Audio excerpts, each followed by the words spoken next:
婚姻有百態，係甜蜜、理智、激情，定係細水長流？無論你嘅情感關係處於邊一個階段，都一樣可以細味呢場婚姻五重奏。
Flora 同老公阿 Mike 開始佢哋第二段嘅婚姻，建基於一個共識，就係要生小朋友。因為人生短暫，金錢同智慧都帶唔走，唯有教育好下一代先可以承傳落去。Flora 同老公都曾經喺唔同嘅國家接受過教育，佢哋深切明白教育嘅重要，所以喺女兒鐘律妍出世咗之後，為咗可以更好咁教育女兒，Flora 開始喺香港大學修讀教育博士學位。希望善用社會上已有嘅學教同身教嘅方法，引導女兒學懂自教。係要講得通俾自己聽，同埋對方聽，就話好多價值觀、好多嘢咧，係根本係大家咧係為咗要令到我哋下邊嗰一代咧睇起上嚟知道咧，就話你要識保留啲乜，邊啲唔要，邊啲要。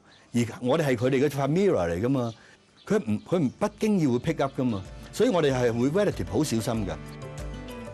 今次兩夫妻帶埋個女一齊嚟到尼泊爾，探訪咗一間加德滿都本地中小學。喺一個講唔同嘅語言、有唔同文化嘅國度，教育孩子嘅方式係咪又會有所不同呢？頭先見到啲小朋友走嚟走去咧，就會諗翻起我以前啱啱畢業嘅時候咧，我就做代課先生，咁我都做咗幾年嘅。咁嗰陣時可能比較後生咧，就中意要求希望可以教啲 kindergarten 啊、1年班啊、2年班嘅小朋友，因為我好中意小朋友噶嘛。咁諗翻起頭先啲小朋友走嚟走去咧，又諗翻起嗰陣時係需要好多精力咧，先可以教到一班小朋友嘅。校長對於 Flora 嘅探訪深表歡迎，唔單止帶佢哋參觀各個班別，仲一齊交流教學之道。What kind of value system do you want the children to walk out of the school with? They listen to the teachers, okay. And as well as teachers also respect to the essence. I'm a parent, and I believe that one of the important skills that I want my daughter to have is to be able to take care of herself. Yeah. So I think from the primary to secondary school, I think that independence and that self-reliance, yeah. She needs to get that. Yeah. How do you think you can help the children get that independence and to become self-reliant, so that they don't have to depend on the teacher, yeah. For everything, but then when they go out into the world, yeah. That they can be themselves. Yeah. They can be proud, they can be confident, and they have that survival skill. Yeah, for that we will teach in the beginning of our primary level also life skill, how to deal the problem, how to solve the problem. We will teach during our course content. We'll teach them, but not in curriculum. Day by day, our teachers will give some sorts of. Right. So it's very important what kind of value system the teachers have, because they need to instill that in the student. Yes.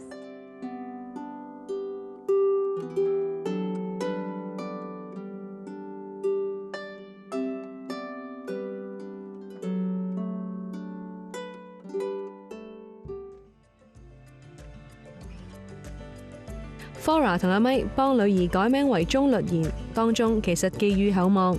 律字有3種意思，包括宇宙有定律、社會有規律、做人要自律。而女兒如果可以順應天地人嘅法則，即使遇到一啲必然會發生嘅事，都可以安然接受，並以悠然嘅心態繼續前行。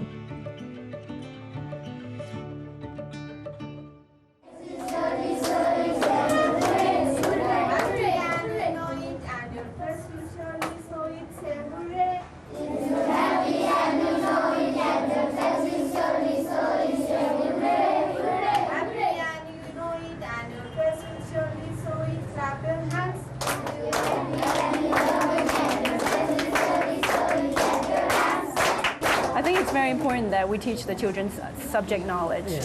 It's also very important to teach them songs. Yes. Yes, learning English through songs is what they just did. Yeah. I also believe in the 21st century, when the world is so globalized, you really need to be competitive. You need even more skills than before in my generation, you know. So instead of just subject knowledge like science, English, I believe that the soft skills are very important. Yeah. So the life skills are very important. Yeah. Soft skills such as socio-emotional skills. Yeah. How do you get along with people? How do you manage your emotions? Yeah. 如何令孩子愉快咁樣從老師身上學習，再進一步慢慢學懂自教，相信係所有教育嘅精髓。因為小朋友咧 ，as long as they're motivated and they're happy with what they're doing， 呢個咧就係佢哋最輕鬆嘅心態咧去學嘢咯。反而如果你去強迫佢哋做某一啲嘢，佢哋反而會覺得一個大嘅壓力，而佢哋唔可以做到嗰件事。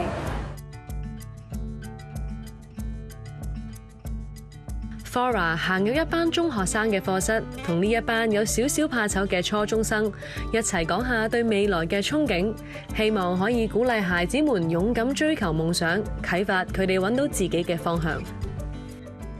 Hi everybody. My name is Flora Chan. I'm from Hong Kong.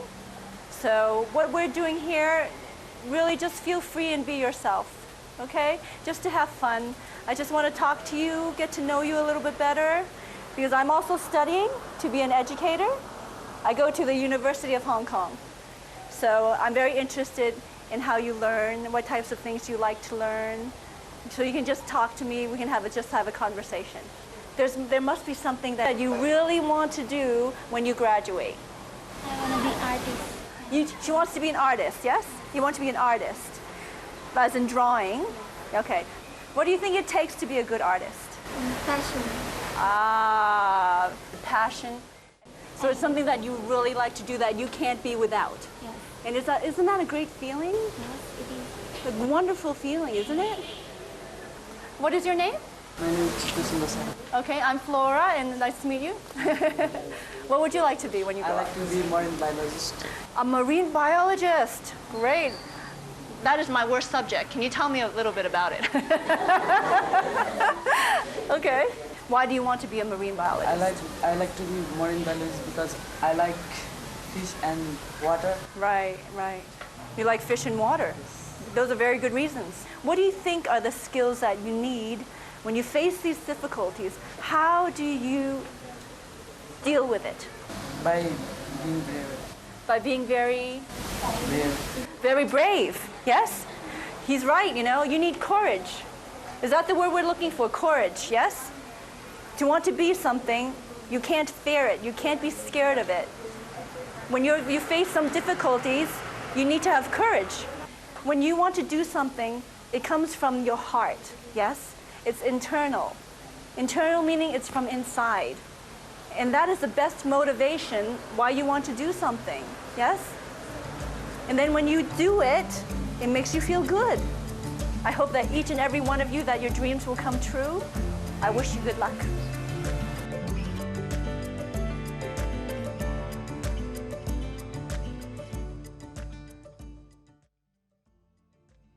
今日嚟到呢間學校咧，我睇到啲小朋友咧係好 self-reliant， 無論幾多歲都好啦，佢哋係好知道點樣靠自己咧去生存咁樣嘅。The one thing that I'm walking away with is 我哋咧就喺香港嗰時咧活咗喺一啲即係起碼即係我個女咧活咗喺一個 international school 度 in a very developed place where the teachers nurture them a lot and they take care of them a lot。咁但係呢度咧係比較一啲basic 嘅 resources 啊，同埋可能係唔係咁先進嘅國家，又或者佢哋真係好有啲好基本嘅嘢。But you can see that the kids are so self-reliant。咁係咪我哋去到一啲比較 modern 嘅 city 啊，香港又好啦，我哋係 are we taking care of our children too much? You know, are we smothering them too much? Are we doing too much for them? So what is good? Don't do so much, or keep on doing what we're doing. 咁呢樣嘢係我有咁嘅感覺。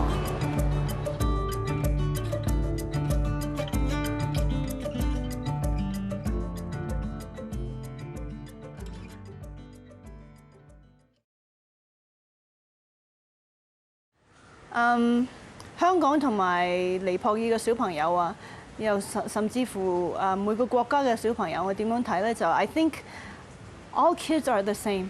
It's universal. All kids just want to be loved, but at the same time, at the end of the day, it's your self-teaching. You teach yourself. That is the best method of teaching. Teaching yourself.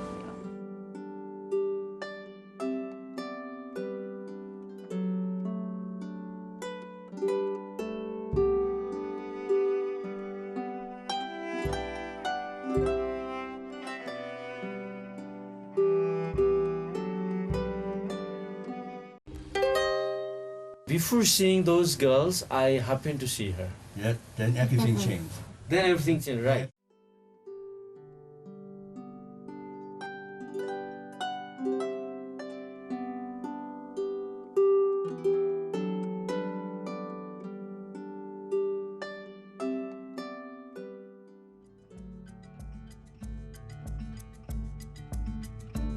"孩子就好似一塊海綿，不斷從身邊唔同嘅環境吸取養分。學校雖然係教育嘅重地，但家教亦都係孩子學習不可或缺嘅一環。一場嚟到尼泊爾 ，Flora 同阿咪接觸咗兩對已為人父母嘅尼泊爾夫婦，分享佢哋對婚姻、家庭同教育嘅睇法。而 Flora 同阿咪更應邀嚟到其中一對夫婦 Jaya 嘅屋企作客。It smells wonderful. Did you start preparing all these things since this morning at 6 o'clock? Take 3 hours. Wow, 3 hours. Wow. Still a very long time, 3 hours. Thank you very much Yes. for all these things. Yeah, and lots of love. 食一餐簡單而又富有尼泊爾特色美食 MoMo， 閒話家常間，當地父母唔單止以身教方式教育孩子待人接物嘅方法，更以日常生活嘅點滴細節，將傳統文化傳授俾孩子。Actually, we ingredients tomato puree. Okay. And we put some garlic and some onion This one. and actually this is The Mariana seeds is this yes. one. We put salt Yummy. and chili as your taste. Delicious. Actually, the dumpling itself is spicy already. To me, at least. 因為平時我唔食辣嘢。Yeah, it's spicy. Yeah. We put some. But it's yummy. It's okay. I mean, I can take it. It's not too spicy. Thank you for offering this. This is Wow. called kasar. Oh, Kasar. Right, and you eat it during a wedding. During a wedding, Right. and there is a annaprashan ceremony. They call it Vrata Bandha. Okay. Vrata Bandha ceremony for all male side. Uh-huh. After 11, from the age of 9, we have to give him. We are from Brahmin family. Okay. We have a special thread, oh, so he does not have it. oh. And Signifies the yeah, grow that up of kids. thread giving ceremony. Oh. Also, we have it. Okay, okay. When he has thread giving ceremony, after that he is allowed to marry. I see. So now actually, socially he cannot make any rituals. So Right. he's not allowed. So what am I going to do after I eat this? Should I do something to yeah. to You what? can get married again.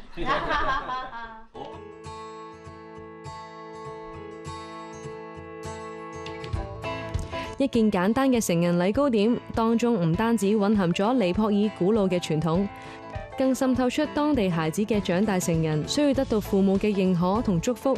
而喺尼泊爾，傳統習俗喺當地人心目中有其牢不可破嘅重要性，當中包括婚姻觀。My parents were asking me to come to get married, and I was supposed to check those girls who were, planned. Before seeing those girls, I happened to see her. Yeah, then everything changed. Then everything changed, right? Everything changed. I actually did not look those girls who were arranged by my parents. They were not initially. They were not happy. Yeah, I was going to say that you didn't follow the norm then. When you don't follow the norm, there can be complications with the family and conflict. So obviously she's worth it because you didn't follow the norm, and you must have had some conflict with your parents. But you guys are still so happy together now. And I was not prepared that time. He was proposed to me. Are you ready to marry with me? Then I How said. How long did you guys date before you proposed? 17 days. 17 days. How can you remember so exact number? 17 days. 17 days. That things we remember always, Is that a normal situation, Jaya?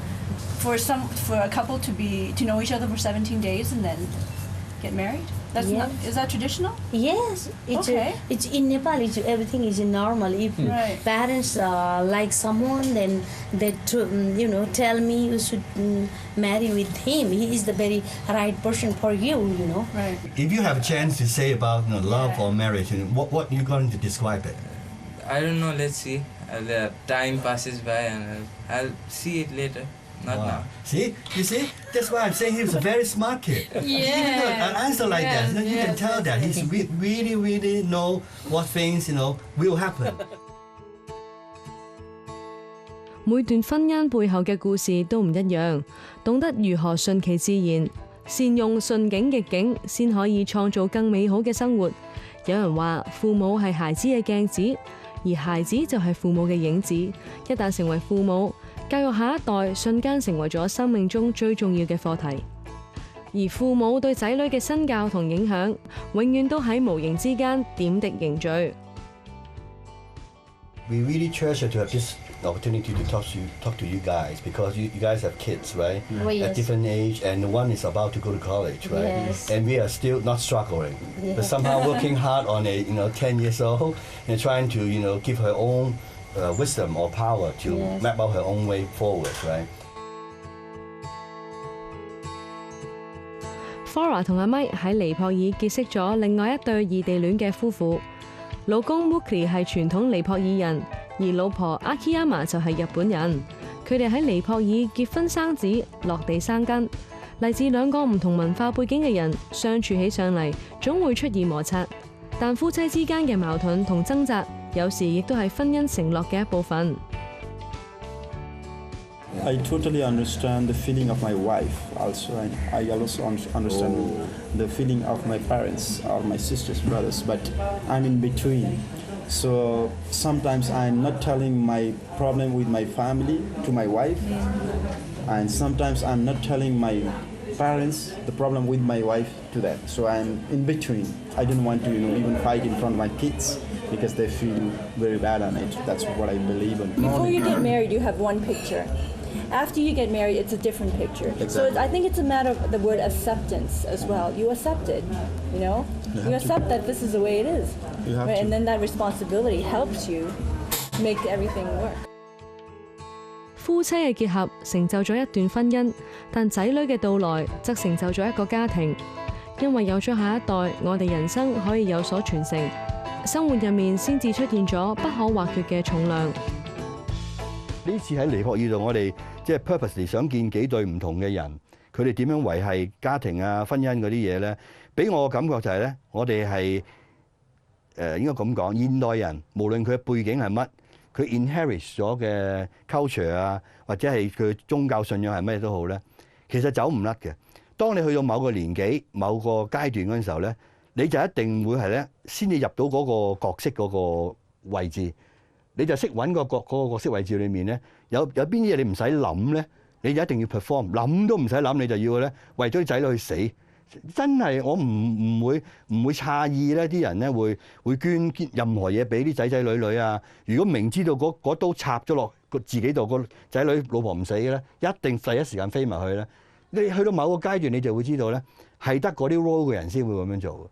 而我哋 so happy 可能已經去到嗰個 stage 咧，其他啲嘢咧 doesn't count， 因為咧最重要就係咧 walk the path， 因為嗰樣嘢先係最重要啊嘛。即係無論咩 culture 咩 difficulty 都好咧，甚至乎我哋兩個咧 ，what we face is really universal, is really the same。即係當緣分到咗之後咧，你喺嗰剎那咧 ，you have to 去諗下 ，do I accept this？And then it's just a matter of a decision, a yes or a no decision。當你有個小朋友嗰個成分加咗落去之後咧 ，you have to use a different type of a factor。I was born in the 50s. That means that 10 years after the World War, my parents struggled to bring us up, right? We see all these things. We understand why we have to learn all those values of being in this world and you serve the whole thing well.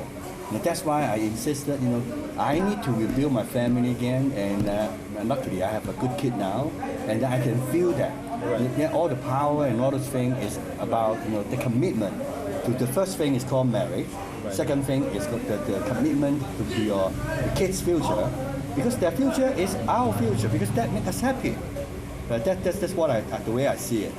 And I'm lucky to have this woman agree to do this with me, and then you to have this lady to do it with you.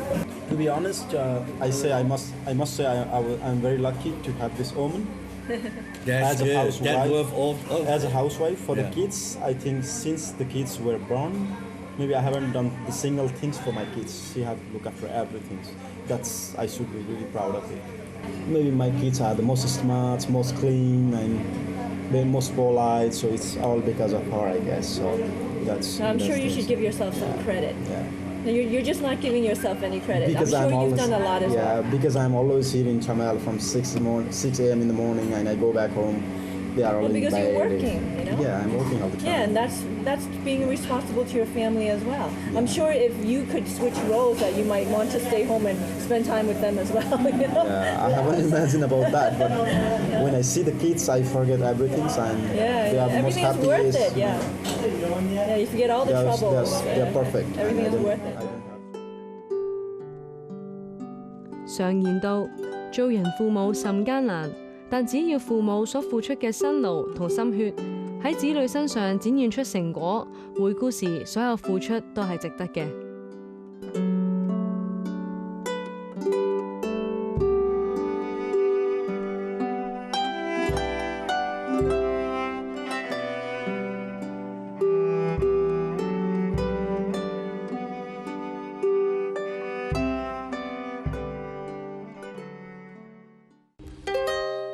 咁當我而家40幾歲啦，去到呢個階段咧，我會覺得我喺一個中間嘅位，就係要照顧下一代啦，即係我個女啦，跟住亦都應該照顧上一代。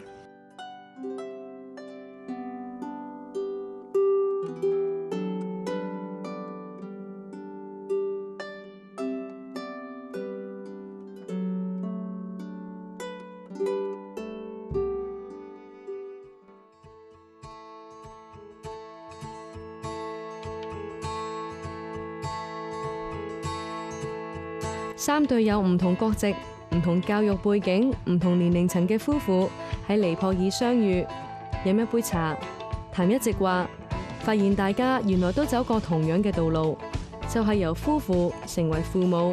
一旦成為父母，想培育下一代嘅責任感，即刻應運而生。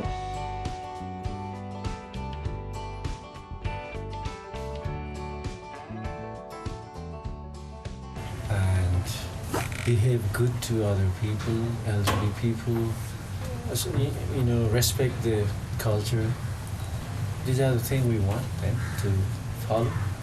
The one of the key reasons why we got remarried with each other is, I definitely want my family again. One family, meaning have kids and all those things, to pass on what the good quality of human is all about. We have an early conversation about this, right? How we respect the elderly and all those things. Right. At some stage, 10 years ago, I'm very, very much into that feeling that I need that. Otherwise, no matter how successful I was, right? You don't feel anything. You don't have a family. You don't have someone so dear to share with you all those things. 即係好坦白咧，初頭咧我冇話一定要生小朋友嘅，係因為阿 Mike 中意小朋友，而我愛我呢個老公，想為佢做啲嘢，所以我生。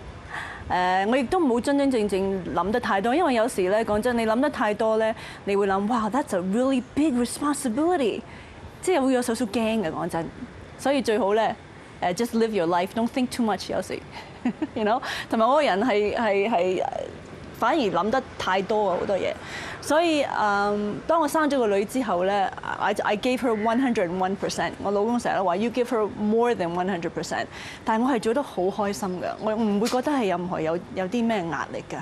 I 真係 fully enjoy 嗰個感覺。And she means everything to me。咁我亦都見到身邊嘅朋友咧，有啲朋友會同我講，我唔係好似你咁嘅，其實我需要行開下，我需要去下旅行啊，同我啲朋友我需要靜下。我唔係㗎，我去到邊度咧，我都唔介意我個女喺度嘅。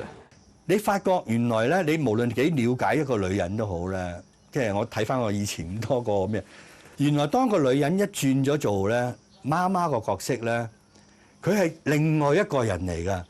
但係一去到仔女個位咧，我就話我唔係好知道面前呢個女性咧，點解一做咗媽咪，好似其他啲媽咪咁樣咧，就真係母愛大過天度咧。哇，咁都得啊！咁但係呢樣嘢咧，我睇落眼裏面開心嘅，因為嗰個係我細路啊嘛。天下父母都係一樣，大家都喺同一條道路上，以自己嘅經歷畫出屬於自己嘅生命軌跡。而我哋嘅下一代啟發咗我哋深切反思自己嘅父母，領悟佢哋嘅付出，領悟佢哋流傳落我哋身上嘅愛。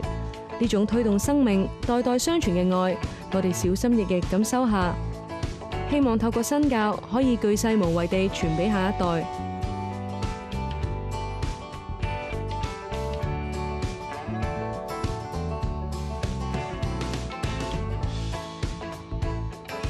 Especially, I'm very inspired with my mom. She have done lots of struggle, and these girls nowadays, if they have to do this kind of life, I think they're gonna just go for suicide. I'm pretty sure, because I can see her the worst part of life, and I'm inspired from there.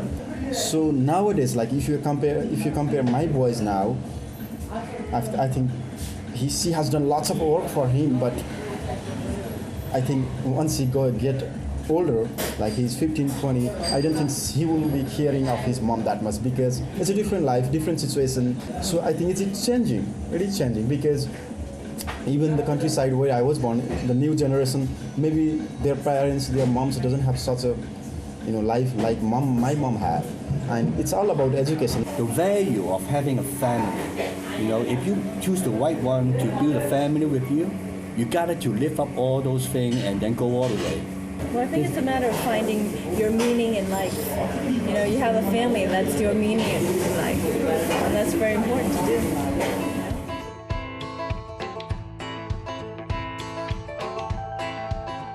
即係我大學畢業之後咧，做咗一段時間嘅嘢，因為嗰陣時已經係總經理嚟㗎啦。有一次我媽咧就係同我講。嗰個係週末嚟嘅，係我自己單獨翻屋企同佢食飯，係咁樣嘅。佢就見到我個樣咧係好攰好盛咁，跟住咧同我講咗一句，佢話：如果第日咧我唔喺度噶啦，即係咧我百年歸老之後咧，你就唔會有咁多咧 burden， 有咁多咧掣肘，而去呢一個咧令到你咧可能你嘅發展同埋你嘅開心程度最大。因為我諗佢見到我好開心，做到我自己想做嘅嘢，亦都有基本嘅成就。但係佢俾我一句説話咧，係一句咁 supportive in a way 咧，就係咧冇咗佢，反而對我嚟講咧係一個咁即係力量更好。佢講呢件嘢係好有意思咧，即係亦都係開始令我咧就係開始感覺翻咧就係話係咪要建立一個家庭係咁重要嘅咧？因為咧如果冇呢件事咧，我唔會諗咧結婚，其實最後結婚2次添啦。咁30幾歲嘅時候咧，我就有咗我個女啦。咁喺呢個階段咧，我就開始醒覺咧，嗰個 family relationship 咧係好重要，好重要。同埋當我生咗個女之後咧，我就所有嘅精神啊，所有嘅嘅 learning 咧都放晒喺我個女嘅身上度。咁可能係佢啟發到我咧relationship family is really really important。咁當我而家40幾歲啦，去到呢個階段咧，我會覺得我喺一個中間嘅位，就係要照顧下一代咧，即係我個女咧，跟住亦都應該照顧上一代。咁所以去到呢個階段咧，我覺得雖然我呢20年度咧係好開心喺香港，但係我始終都冇喺我父母身邊去照顧佢哋，所以我會覺得我呢個 awakening 咧係喺呢幾年咧先至得到，係因為我個女啟發到我啦。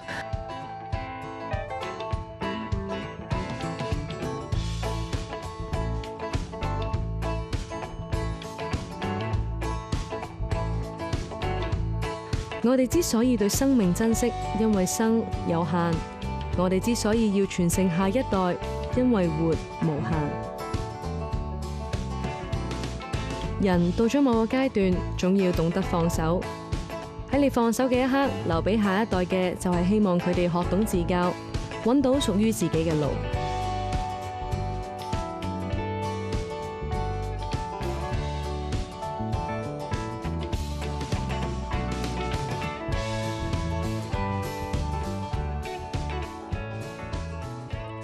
你一定要咧係 do the right thing at the right time to the right people and with the right manner， 因為呢一啲咧全部係喺你自己嘅控制範圍嘅，你自己要選擇幾時做乜，同邊個做，點做，同埋呢啲咁嘅後果，同埋用咩態度做咧。而呢一個咧係一個咧主動咧點樣自己可以咧盡量可以行近自己想行一條路。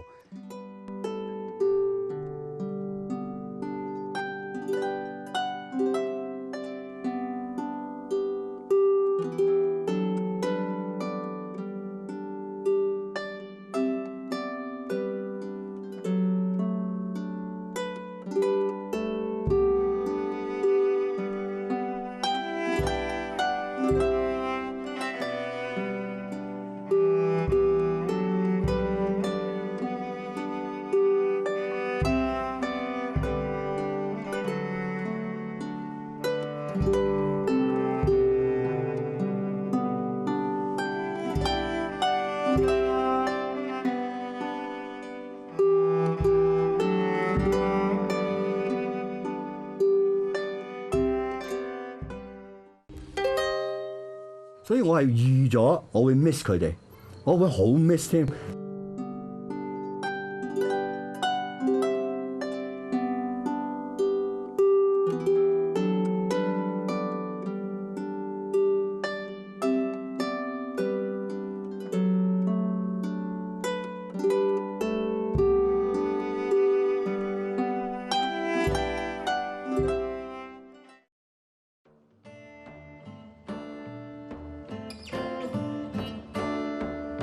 學懂把握生命，最終可以掌握自己嘅人生。但生與死都非我哋可以掌控。生命嘅沙漏不斷倒數，我哋要累積幾多智慧，先至可以參透生死，以一顆坦然釋懷嘅心面對死亡呢？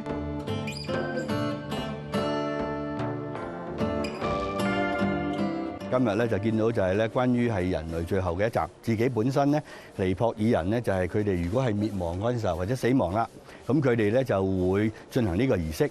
咁個儀式個 detail 咧，俾我感覺上就係咧係非常之尊重嘅，莊重嘅。咁同埋就係當地嘅人咧，亦都係咧用一個咁嘅態度咧係去面對。但係就你唔會見到太多傷感。係我哋自己咧知唔知道咧？就係每一個人基本上咧係有一個限期嘅。生命上邊，咁我哋幾時去面對呢個限期嗰個態度咧，就係我哋自己要去選擇啦。即係話咧，你會知道咧，就係自己應該係咧，係每一日都係把握最好嘅時機，做晒你想做嘅嘢。啊，如果每一件事都係咧你想做嘅嘢做到嘅，我相信每一個人唔好話係咪尼泊爾人啦，每一個人都唔會咧喺離開嗰陣時候咧有 regret。加德滿都嘅柏舒柏蒂納特廟，當地人稱之為燒屍廟，係尼泊爾印度教徒舉行露天火葬嘅場地，亦都係尼泊爾世界文化遺產之一。呢度吸引咗嚟自世界各地嘅遊客，嚟一睹印度教徒嘅火葬場面。火葬儀式後，死者嘅骨灰會被灑入河，隨波而逝，最終流入恒河。作為印度教徒，佢哋相信咁樣可以令靈魂得到解脫。人生匆匆百年，唔係所有人都可以喺有生之年對生死有所頓悟，及早學懂釋懷，先可以真正細味生命嘅每一刻。今次我睇到佢真正嘅儀式咧，我見到嗰次咧，就係無論佢嘅整個過程，佢哋先至係咧就啲人行埋嚟，就最後嘅 pay the last respect。咁會唔會燒咗個身？未住，即係會嘅。會，但係最 amaze 我嘅咧就係咧，你發覺左右隔離嗰啲人咧係 treated so lightly，係唔係話唔尊重，而係咧，例如 kit play around with 河裡面剩翻嗰啲嘢啊，或者有人喺個岸邊度咧做嗰啲嘢咧係 so day to day life。整件事咧個過程之中咧，有啲人咧就覺得就係呢件事好莊嚴，有啲人覺得就唔係唔莊嚴，不過咧係 day to day 我哋每個人都會經過嘅嘢，可能第日我最後我都會出現係咁樣情況噶嘛。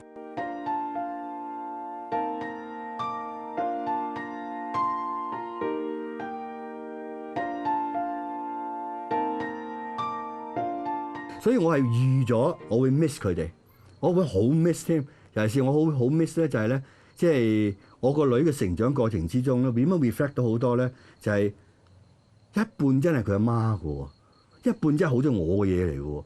好明顯咧，個女真係 pick up from both 咧 ，half and half 咧。有陣時咧，佢嗰個駁嘴同埋頂嘴咧，我老虎喺度嘣一聲上嘅，但係諗你嚟嘅喎，呢個係。But she always feels guilty after she does it. She always feels guilty. 所以我係會好 miss 嗰種咧，就係咧睇佢睇到我自己，我會 miss 呢啲咯，我唔會 miss 嗰個即係 physical 嗰樣嘢咯，因為你冇得 miss 嘅喎，因為你一定走噶嘛。咁呢樣嘢係即係可能我而家不斷同佢講就話你係咁噶啦，嗱你要準備啊，我話你聽，我俾多20年佢㗎咋。Because 好坦白，我而家嗰個生命咧 ，I'm so busy，and 我有啲嘢咧，我係唔可以諗，如果諗咧，你就會諗。因為我實在太多嘢要做啦。嗱 ，Do I miss my husband? Let's put it this way。我咧好多時咧，我即係可能阿 Mike 坐喺個廳嗰度啊，跟住我遠遠距離咧見到佢個頭髮咧光光啊，有少少翹起啊。And I say to myself, I love this man so much。又喊啊！我好快，好容易嘅。You know， 即係 and I will say if he's not around one day。係嘛？即係會 be sad，但係咧，就你話我有冇啲 moment 咧，係會 count down 啊，諗住佢唔喺度啊 ，I don't do it because I do it then this is me you know， and then you can't do anything else。So 為咗去要繼續我要做嘅嘢咧，因為我個人好堅強，但我個人咧亦都係識咗佢之後係感性咗好多。我暫時唔諗 count down 呢個感覺，但唔等於我唔愛我老公。Let's put it that way。但我同我女諗 count down 嗰個感覺咧，係因為咧，我同我女嗰個距離咧，嗰個 age 個距離咧，實在太遠啦。So you cannot not think about that，you know。So count down 個感覺咧，我係擺咗喺我個女嘅身上面。同你嗰度。Yeah，同埋我嗰度。count down 個感覺咧，我唔諗我同埋佢 because it would be too overwhelming. One strategy how I can keep on going the way I'm going with so many different roles and loving it and enjoying it is you don't think too much. 即係有時 ignorance is bliss. Don't think about things that you can't control. Don't dwell on things you can't control. But it doesn't mean you discount it. It doesn't mean I'd love him less. You just don't think about it. Why think about so many things? If 你諗咗之後你 control 唔到嘅，咁咪繼續去做你要做嘅嘢咯。如果我要 witness 愛嗰樣嘢係咩咧？佢俾到個最大嗰個信心同埋價值我咯。佢就係一個 contributor to the family 嗰個人個 role，be it the mother、the wife 或者乜嘢。同埋我個人比較強嘅，如果我要做咧，no matter what I get there, I never say no. I always visualize 我要做嘅嘢去到呢個位 ，nothing stops me from going there。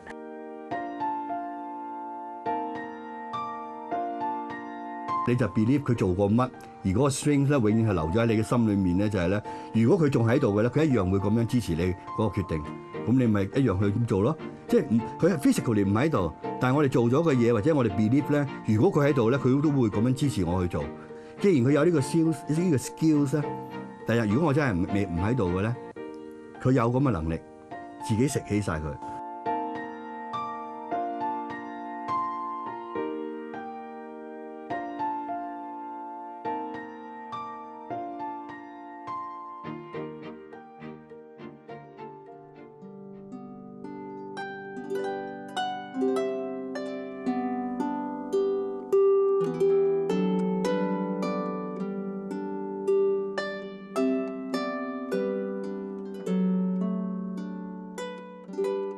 我想同我20幾歲嘅我講，你 go ahead 返香港啦，我支持你。我想同我30幾歲嘅我講，你而家喺香港啦，但係你要記住，你父母依然喺美國，所以你要提醒你自己，要多啲照顧你父母。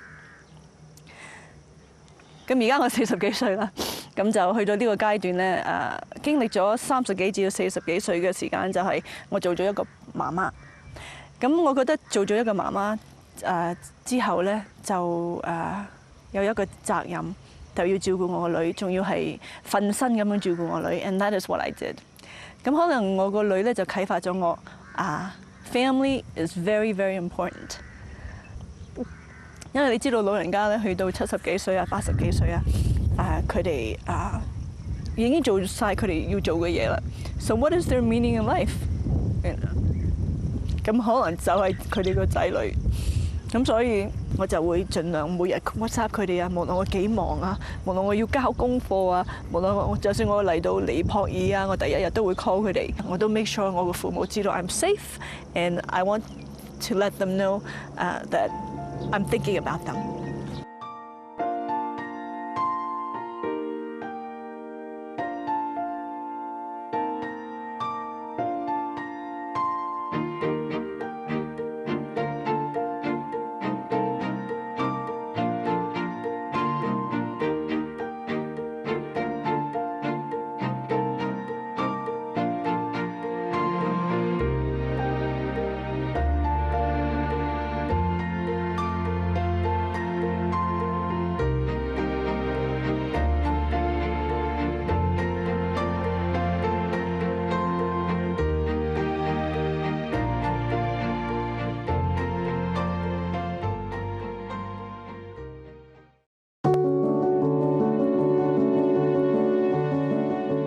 婚姻路上有幾多夫婦可以執子之手，與子偕老？婚姻五重奏最後一集，我哋請嚟結婚超過40年嘅何生何太結伴同遊紐西蘭，喺千帆之都綠野之城分享多年恩愛嘅奧秘。我好多謝佢肯跟我捱咯，間書嘅節目，佢都肯跟我捱，我好感謝。佢同我結咗婚頭嗰10年啦，佢對我真係好到咧，我俾110分佢嘅。02年啊，發現到咧我有癌病啊，就係鼻咽癌。第一個反應咧，佢差唔多係佢喊咗出嚟先，就唔係我。同路經過風雨，令感情變得更堅穩。40年如一日，相愛依然。最主要係有個愛字喺度啦。如果唔愛嘅，我諗唔需要結婚咯。呢個孩子，我覺得係。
記得 subscribe 呢個 YouTube channel， 更多 ViuTV 嘅足本節目將會定時上架。撳埋個鈴鈴，一有新片即刻通知你。